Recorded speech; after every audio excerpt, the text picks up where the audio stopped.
We're out here at 2176 Chanabby Court for Mr. Ramsey Hall. Say the address again. I think I missed that first part. 2176 Chanabby Court for Ramsey Hall. As you can see, we're going to be doing a repairability video today. This is the shingle we're going to be removing right here. You can see that it has blown off.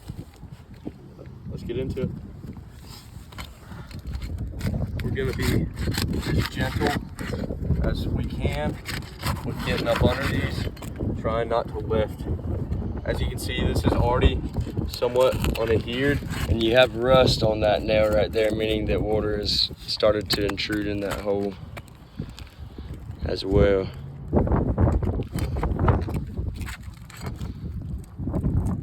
He's using that flat bar, which is designed to fit in spaces that can't really be angled and increased at the angle. So we're being ever so careful not to extend that angle of being in the shingle past that 90-degree point.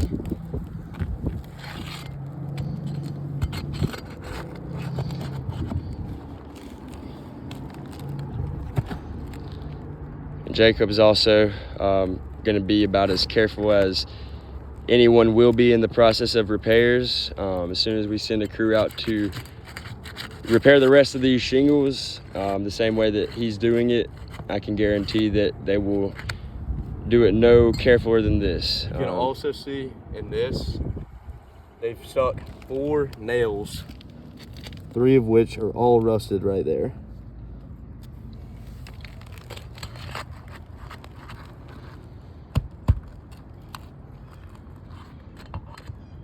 So basically, that being said, who knows how many spots on this roof are similar to that. Jacob's now, instead of having to do this motion once in that area, 4 times. Now let's just say on this slope where we have, 10 plus, I haven't counted them specifically yet today, but if every single one of those shingles has nails like that in them, he's now doing this motion an excessive amount of times, causing damage to the the bottom layer of these shingles, potentially the leading edge of the shingles, creasing them as he has to manipulate them. And that's not, anybody's fault. It's just that these shingles have exceeded their functional lifetime up here. And now all these necessary motions just don't allow for a sustainable repair. I might get a hammer to get up under this one. Be real careful with that hammer because it's kind of hard to get it right how you want it. Oh, hold on. Let me show them what I'm talking about with having to do 4 nails that are put right on top of each other. Now, this isn't Jacob's fault. He's doing the best job. Y'all have watched the whole time how careful he's been. But this shingle is getting just torn up because of how old and how fragile and how brittle it is. Trying to get the pry bar in there, you can see that in them putting in those other nails, one on top of they've actually bent right here. So it's making it challenging to get my pry bar in there as gentle as I can. So he'll continue to do the best job that he can to be careful. But just keep that in mind as we progress, that this is probably not the only area we have that similar issue. And what's required out of the labor crew to, do this properly. There we go.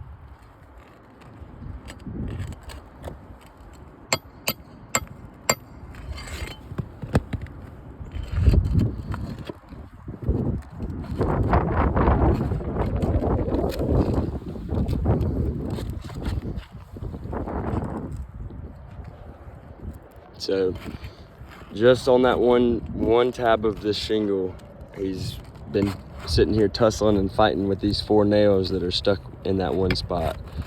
That shingle's been, you know, up and down this whole time, just because we'd much rather only damage one shingle than have that shingle in the way of all these tools as well. So it just takes lifting one tab up a little bit over that surface so that we can get underneath and do what we need to do. But obviously this roof is proving to be less and less repairable as we progress. And since we've already damaged this shingle in attempting this process, we're going to continue and replace it with a shingle that is installed properly and doesn't have all these same issues. But we're hesitant to continue repairing this roof until we hear back from y'all, so that we're not leaving this customer up here with a bunch of torn up and damaged shingles that don't, you know, shed water, don't sustain heavy storms and severe weather activity. We got to get this roof replaced with something that's going to last, something that makes sense, something that's effective, something that sheds water and resists the wind and weather.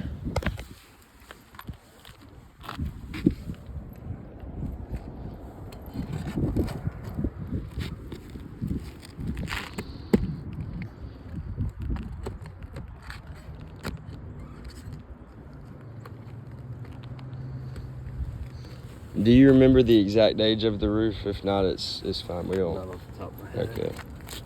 Sure, it's over 15 years probably. Somewhere around that.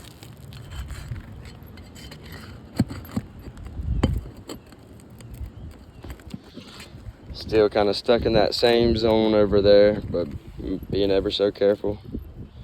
Slowly getting it done. Another way these shingles can be damaged is as he's going underneath with that straight bar.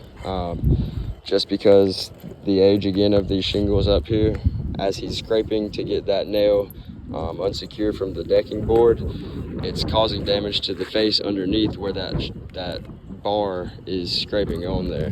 Here's another example. That one that we fought with, that was 4 nails. Upon further inspection, there's another 3 nails, all back up there, right over top of that one spot. And that backs my statement previously that, you know, how many of these shingles on this roof are going to be the same as these 2 shingles here where we had 7 nails within a span of 3 inches.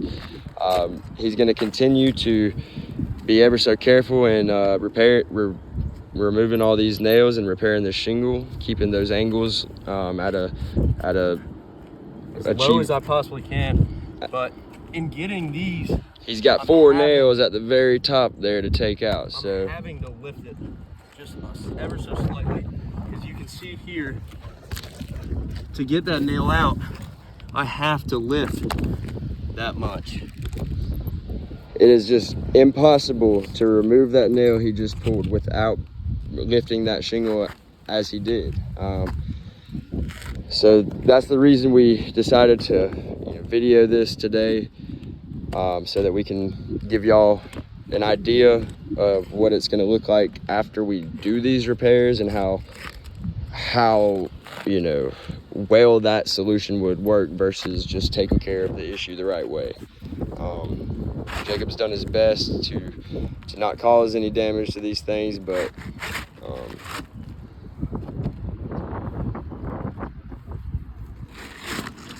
in that process, there we go.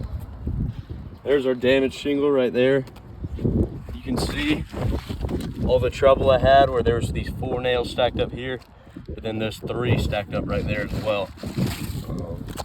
And also underneath here, we got all these new nail holes on the shingles that still remain, and to guarantee we get every nail exactly back in those holes is very hard to do. But Jacob is now going to put a new shingle in the place of that one. Show him this is a good 3-tab shingle there.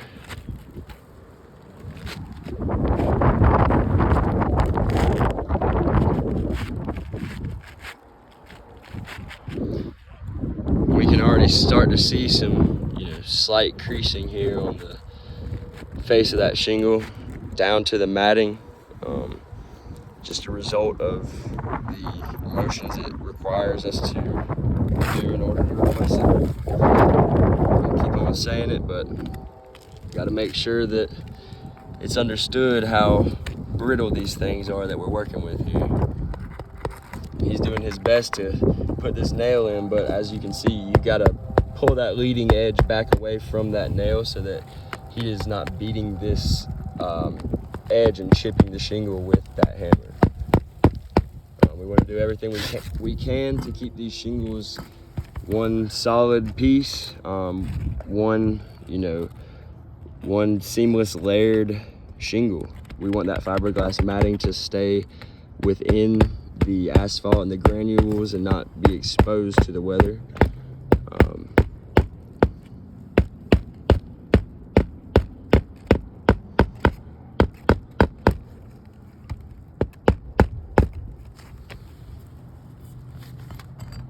Let me see, try and tap that one on. You can, if you have to, you can, I'll hold this right here. I'll hold it for you. There you go. Yeah, so, I mean, sometimes you just gotta do what it takes. He's doing his best, but we're also at a semi-steep angle here, so the steeper the roof gets, the harder keeping that angle down becomes, the more energy he's having to exert to stay balanced. He's got all his proper safety equipment, but we are working with physics and gravity here too.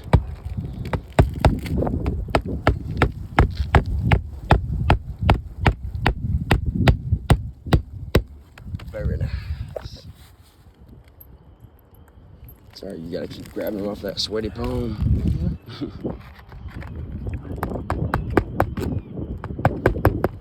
Gotcha. Still having a hard time keeping it out of the way for him. So I gotta just go up ever so slightly so you can get that nail in there.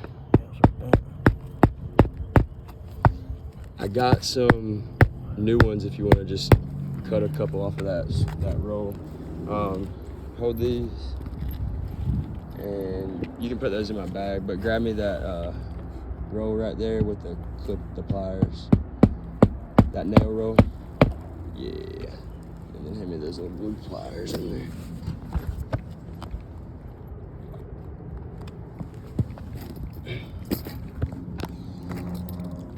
You mind holding that real quick? I'm gonna just, how many do you think you need? Probably 2. So you gotta see, gotta get one more, and one more here as well, and the shingle will be installed.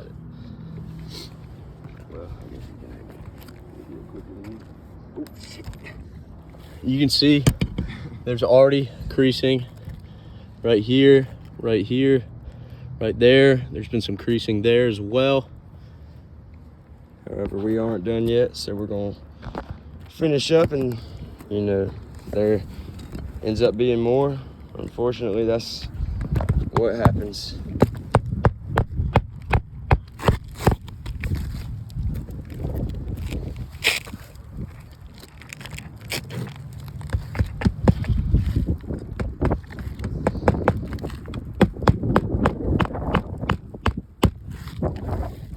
We always try and get these nails in as quickly as we can. That's why if it comes down to it, we do have to raise that shingle just a little bit more, because the longer you have that shingle at an angle, the more likely it is to show signs of creasing and damage down to that matting. So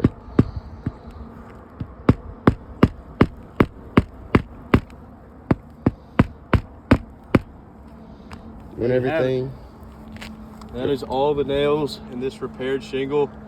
You can obviously see the wind damage on some of these. Crease right there. That's not wind damage. That's damage from the repairs. Yes, but what he's saying is that on these slopes, yeah, there's wind damage like that shingle we replaced. You see the whole starting edge of the roof right here. It's missing a little bit. You got shingles pretty much widespread across the roof, but I'll let Jacob continue showing, you know, why we can't knowingly do these repairs if we know that it's going to turn out like that without the insurance company's consent first. So we want to run this by y'all. Jacob's going to explain what the trouble here is. Obviously, you can see in doing the repair that we actually damaged these shingles above it in doing so. Now, that would be the case with almost every one of these shingles. They're losing these granules, losing their water shedding capabilities, and ultimately hurting more than helping. Thank you all for your time today. If you have any questions, please give me or my team a call, and thank you.